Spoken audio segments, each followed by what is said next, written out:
The air around the Nile glows with secrets and stories. And today we lean in on one that still shapes hearts and how power is earned.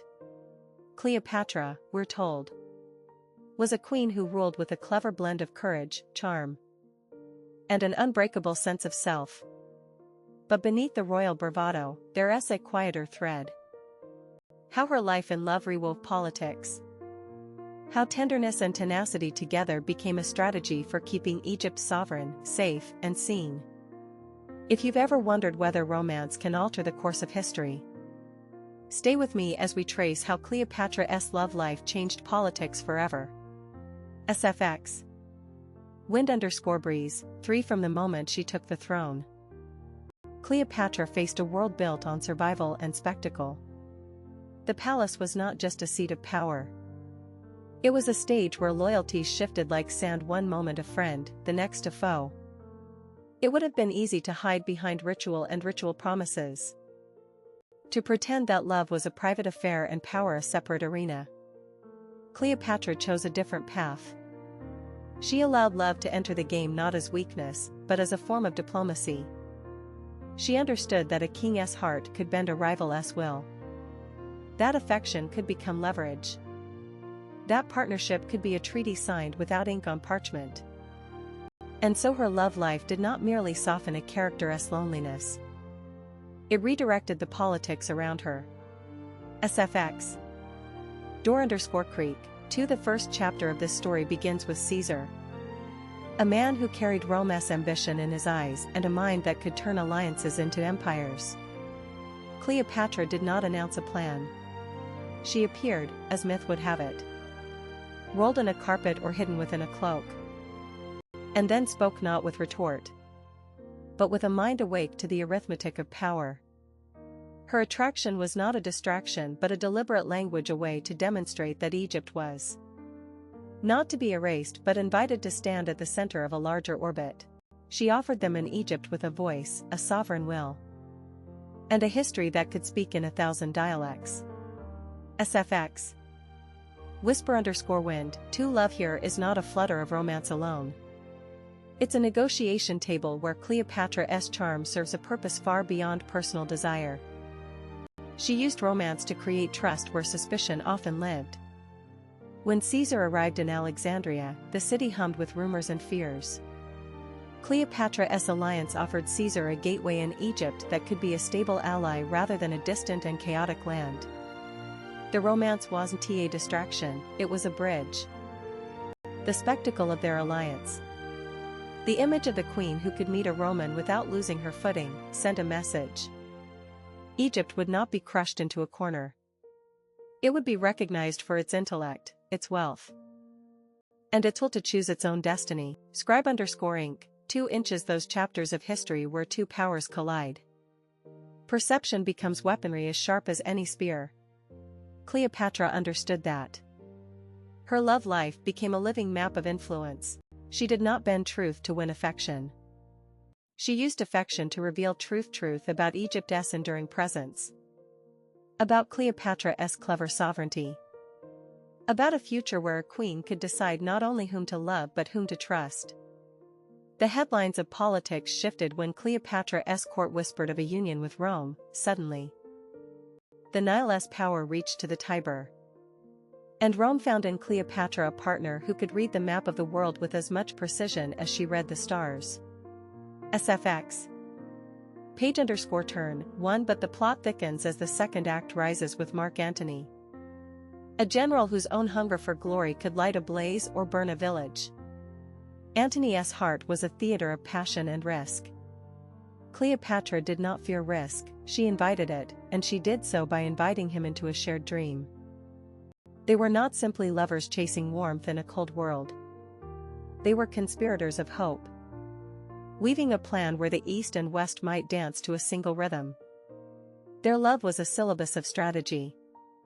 Together they mapped financing, fleets, and legions with a sensitivity that felt almost lyrical.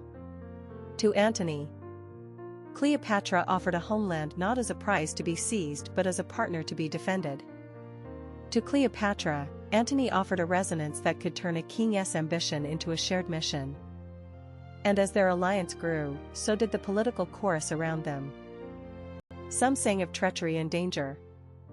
And some sang of an unbreakable bond that could bend fate itself. Cleopatra's influence did not shrink to the bedroom or the boudoir. It extended to councils and courtyards, to the administration of grain stores and the protection of ships at sea, to the stories told to children about what a queen could do when she loved a man enough to fight for their joint future. Her romance carried the scent of danger and hope in equal measure. It was not a mere romance novel. It was a strategic compendium.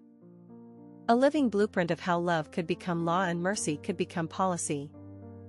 Yet even as love shaped politics, the price of power pressed down. Cleopatra's enemies framed her love as weakness, painting her as a seductress whose heart clashed with Rome's stern, pragmatic discipline. But Cleopatra knew that political power and personal power are not enemies. They are two sides of the same coin. She refused to separate love from leadership because in her view, a leader who loves who they serve can govern with both passion and prudence. Her relationships were not about surrender but about alignment, finding the people and the plans that would keep her people alive.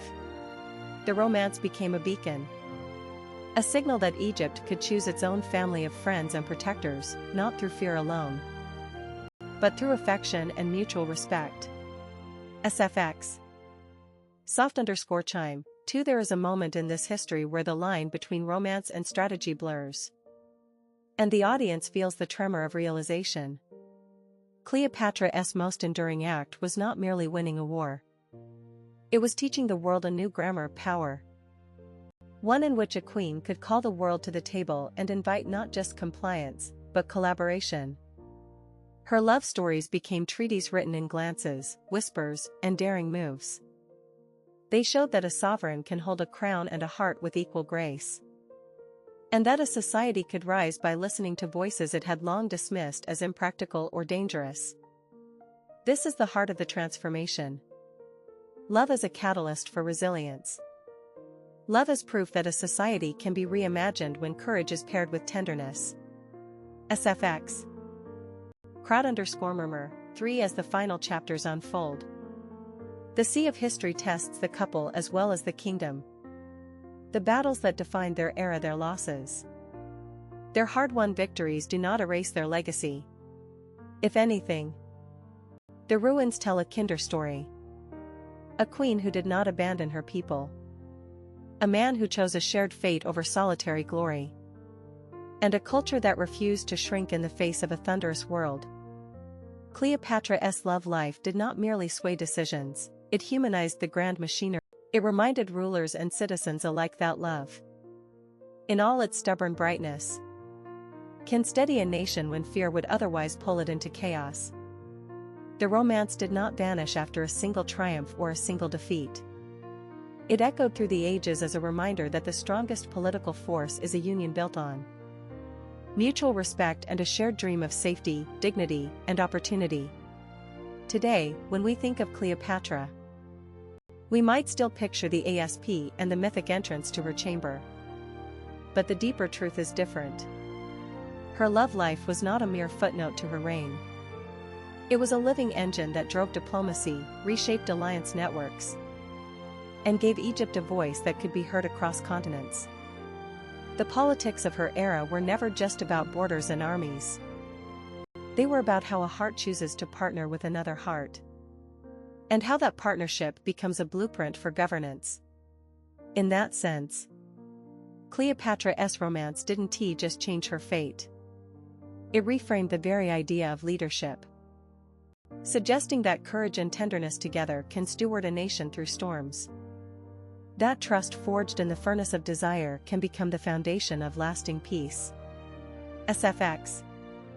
Soft_bell. 2 If you take away one thread from this tapestry, let it be the idea that love is not a retreat from reality but a bold reimagining of it. Cleopatra shows us that the heart can be a compass as precise as any map, guiding decisions that touch the lives of thousands, perhaps millions, who will never meet the queen but will carry forward the choices she inspired. And in that legacy lies the hopeful message we want to keep close: that true love, tended with care and courage, can alter the courses of nations and in small, intimate ways. It can restore faith in a brighter future for us all. SFX. Dawn_chorus, 3. So when we hear the old stories again, let us listen not just for romance but for strategy. Not just for legend but for leadership. And not just for how a kiss can move a crowd, but how a kiss can move a policy towards safety, dignity, and a future where love remains a powerful force for good. Cleopatra's life invites us to believe that love, when dignified by purpose and tempered by wisdom, can indeed change